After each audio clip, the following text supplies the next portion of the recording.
Your choices don't matter is a mantra that Deltarune hammers into players from the start.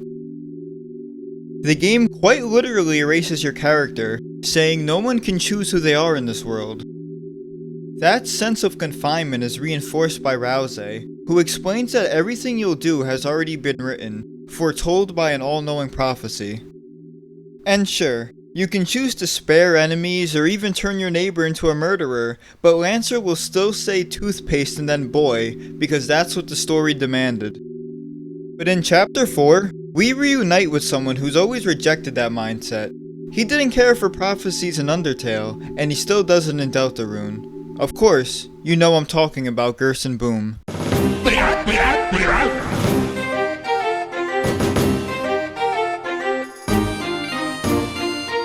Although Gerson had already passed away before the events of Deltarune, his influence as a historian, author, and teacher can be felt immediately in Chapter 1 as the player stumbles across memorial sites and his old works.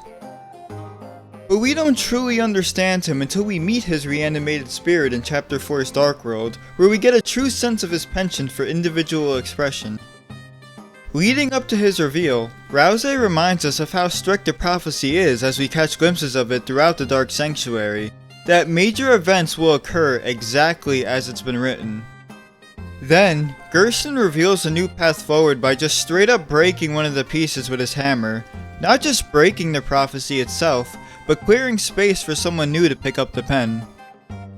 If the player accuses Gerson of disliking prophecies for doing this, he'll respond saying, "Well now, a fairy tale's a pretty little thing. Ain't it nice to believe a glimmer here and there? I just think those words shine a bit too bright. A path so blue it's all you can see. So I say, why don't we go between the lines? It's darker there." While Gerson doesn't outright reject the prophecy, he warns against treating it as an absolute truth, indicating our choices do matter despite everyone else telling us otherwise. What I find really interesting is that this same philosophy carries over from Undertale. When you ask him about the Deltarune emblem in that game, he'll explain that the circle symbolizes an angel that'll one day free the underground, but he just thinks it looks neat. And, if you do a genocide playthrough, he'll talk about his belief in Undyne striking the player down. I'm not a hero, but I know there's someone out there. Someone who will never give up trying to do the right thing, no matter what. There's no prophecy or legend about anyone like that. It's just something I know is true. Even in an alternate universe, Gerson still controls his own fate by not taking prophecy so seriously.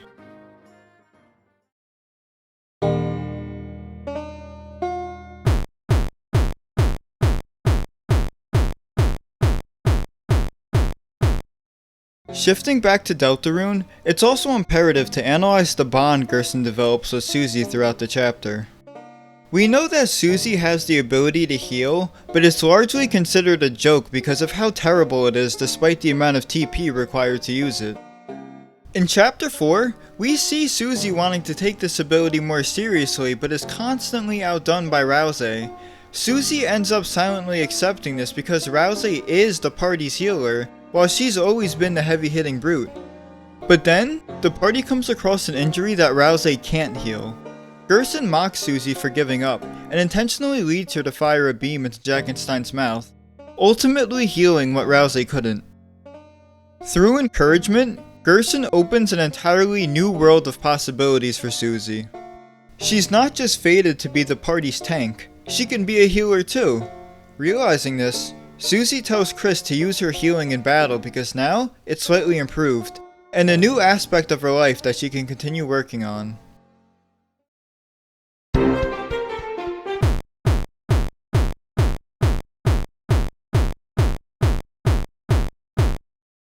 Gerson's relationship with Susie climaxes as they spar for the legendary Justice Axe. Notably, Gerson steals all of the player's items so that Susie can only rely on her healing, an act that further emphasizes individual expression over relying on traditional, comfortable means. But what really takes center stage here are the exchanges that Gerson and Susie have throughout the battle. He tells her about the Lord of the Hammer book series he authored, a fictional retelling of the prophecy that essentially summarizes the player's journey to this point, while foreshadowing future events. By doing this, Gerson presents the prophecy not as an unchanging roadmap, but a story open to interpretation and adaptation, just like his series. He then says, what happens next? Who knows? There was only one more chapter. After that, it all stopped. The next book, it never did get written. The story, it became so grand, so overwhelming, some say it swallowed up the author himself.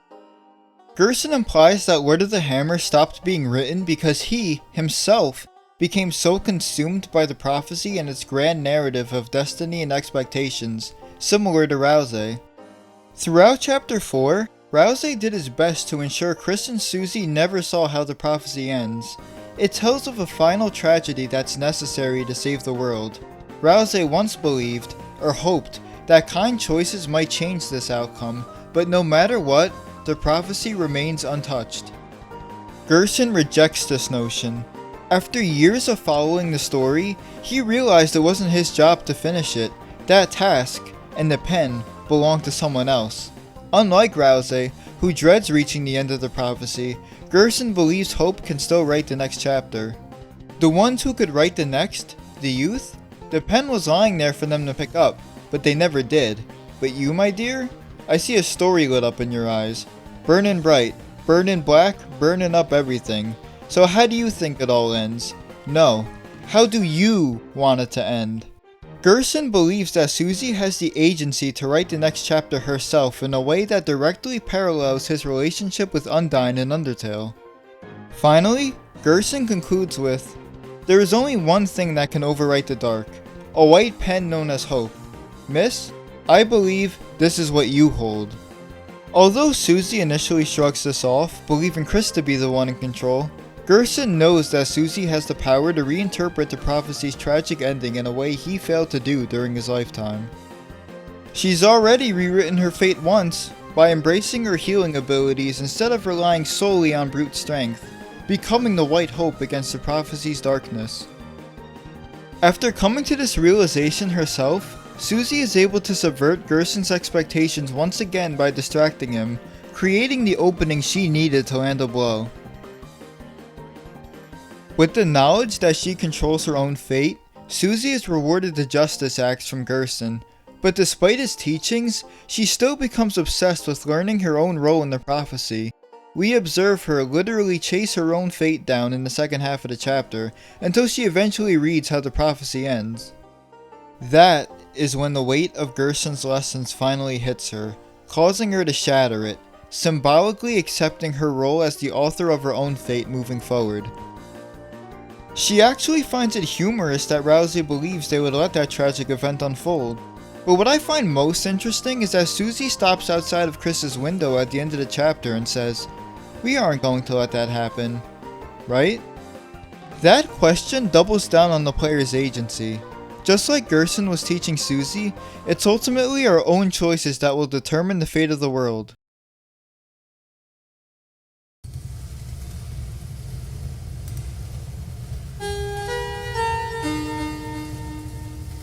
From our first moments in Deltarune all the way to the church ceremony in Chapter 4, it seems like every character is under the belief that the prophecy knows all.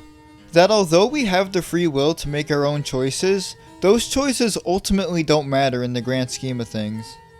However, Gerson was able to defy the game's own philosophy in the place where it mattered the most, the church's dark world, where the prophecy is spread every Sunday. I want to close this video with a quote from Gerson that Father Alvin, his son, recited at church. "We shall never know the pieces of the prophecy lost to time, but was everything important truly written down in those words? Myself, I see a blank page as an invitation to write." Gerson sets the tone for the second half of the game. Deltarune isn't the opposite of Undertale where our choices don't matter, but rather an evolution of Undertale's emphasis on choice. Therefore, we should approach new chapters just like Gerson would, as an invitation to write on a blank page. So whether you're doing the standard or weird route, recruiting enemies or fighting them, your choices as the player will decide whether or not this tale has a favorable outcome. because the pen is no longer lying on the ground. It's in our hands now. Thanks so much for tuning in. Gerson Boom might not have lived to see the ending, but his belief in free will lives on in Susie, and maybe in us too. Let me know how you think our choices will shape Deltarune's ending. Until next time, have a good one.